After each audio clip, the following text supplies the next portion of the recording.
eu às vezes encontro pessoas, eu fico pensando às vezes com problemas físicos, com algumas deformidades físicas devido à idade. Eu fico pensando como deveria ser quando era novo. Como deveria ser? Não tinha nada disso. Não tinha nada. A gente sabe de nós mesmos como nós conseguimos, como passamos a ter tantas deformidades físicas que elas vão evoluindo em consequência do estado tão deplorável que nós passamos. Nós já estamos inseridos no contexto que a gente nem percebe. Mas o Senhor Deus, que está acima deste contexto, no sentido de pessoa, de ser perfeito, Ele é aquele que contempla e vê quão miserável o estado em que o homem se encontrou. E como ele age com compaixão por causa desse estado. Efésios 2:4 diz assim: mas Deus, sendo rico em misericórdia por causa do amor com que nos amou, estando nós mortos em nossos delitos, nos deu vida juntamente com Cristo. Pela graça sois salvos. E juntamente com Ele nos ressuscitou, nos fez assentar nos lugares celestiais em Cristo Jesus. E que nós estávamos mortos, espiritualmente mortos, separados de Deus, sem vida, sem comunhão, mas não apenas mortos espiritualmente, com uma natureza agrilhoada pelo pecado, de maneira que a nossa vontade, ela não era a vontade, fazer a vontade de Deus. Escravos do diabo, escravos do pecado, escravos do mundo. Se você lê o comentário do Dr. Lloyd Jones de Efésios, ele vai dizer, mas graças a Deus que existe esse mais. Ele diz o seguinte, esse mais aqui faz toda a diferença. Mas Deus, sendo rico em misericórdia, por causa do grande amor com que Ele nos amou, Ele vai dizer, esta é a causa da nossa salvação, esta é a causa da nossa redenção. Que Ele é rico em misericórdia.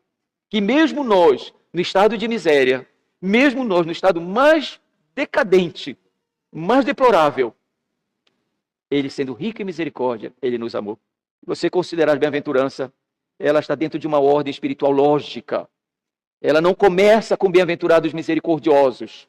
Ela começa com uma relação e ela é, de fato, só podemos aplicar ou entender se nós colocarmos desta maneira. Só vai ser misericordioso, só é misericordioso quem é humilde de espírito, quem chora, só vai ser misericordioso o manso e aquele que tem fome e sede de justiça. Bem-aventurados humildes. Mas o que é humilde aqui? Bem-aventurados pobres. Em algumas traduções se vem assim, bem-aventurados pobres. Mas pobre de quê? Material, de que não tem bens? Não. Pessoas pobres materialmente, fisicamente, podem ser extremamente orgulhosas e são orgulhosas. A questão não é de aspecto físico, material, mas é de uma condição espiritual. Bem-aventurado aquele que reconhece quem ele é diante de Deus. Bem-aventurados que choram porque perderam parentes, porque perderam as coisas, porque a vida está sendo ruim. Então seria todo mundo que chora um bem-aventurado. Não. A sequência é lógica. Bem-aventurados são os que choram pelos seus pecados. Bem-aventurados são aqueles que se entristecem por pecar contra Deus, por ofender a Deus. Bem-aventurados são aqueles que têm um profundo pesar no coração, obra da graça de Deus. Ele vai dizer, bem-aventurados que têm fome e sede de justiça. Esse aqui é o versículo preferido para alguns que acham que bem-aventurados os homens que brigam por justiça social e isso. Não. Bem-aventurados são aqueles que têm fome e sede de ser santo. É isso que ele está dizendo. Bem-aventurados são aqueles que têm fome e sede de ser santo. Por isso que uma vai levando a outra. Bem-aventurados mansos. Bem-aventurado aqueles que têm a capacidade de suportar ofensas, de suportar maus tratos. E por que suportam? Porque eles já sabem quem eles são, humildes. Eles já choram pelos seus pecados. E eles, pela graça de Deus, vão ser levados a suportar. Naquela época, assaltos não é algo novo para a gente, não é para o nosso dia, não. Já existiam assaltos. Um homem que foi assaltado, estava lá, deitado, né? E ele passou a acudir, ajudar. Mas o texto diz que outros indivíduos também passaram. Olharam para aquele homem, viram aquele homem, se condoeram dele. Talvez tenham dito, coitado, que triste, foi assaltado, perdeu tudo, está ali, jogado, deve ter sido espancado. E outros passaram, tiveram dó, mas não fizeram nada. Mas ele vai dizer, meus irmãos, que chegou aquele samaritano, e aquele samaritano usou de quê? De misericórdia.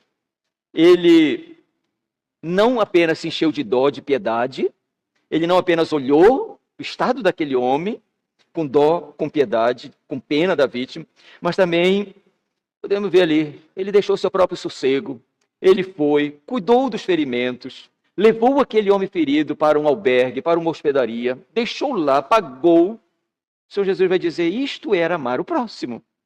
Isto é ter compaixão. Sabe que uma das grandes marcas de um reavivamento espiritual é que os crentes passam a ter compaixão pelos perdidos. Eles vão atrás dos perdidos, porque eles se veem melhor agora. Deus trouxe mais luz, que eles se veem quem eu era, e eles veem o seu benfeitor de uma maneira tão admirável que é Cristo. E eles olham e dizem, o que ele fez comigo, ele pode fazer, porque eu estava nesta condição. E nós vamos amar e usar de misericórdia, que nós vamos entender, eles estão nas condições que eu era. Era assim que eu era. A dívida deles era minha dívida também.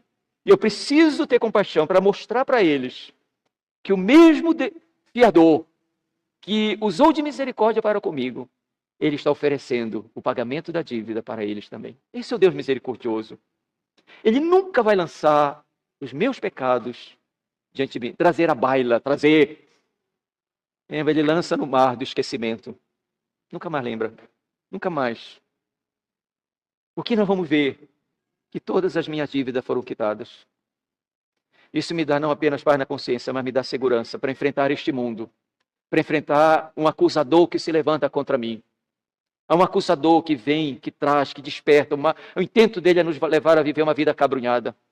E muitas vezes ele vai trazer os nossos passados. Muitas vezes ele vai trazer pecados que ninguém sabe, que se nós sabemos. Mas é onde nós vamos ter uma segurança. Ele pagou tudo.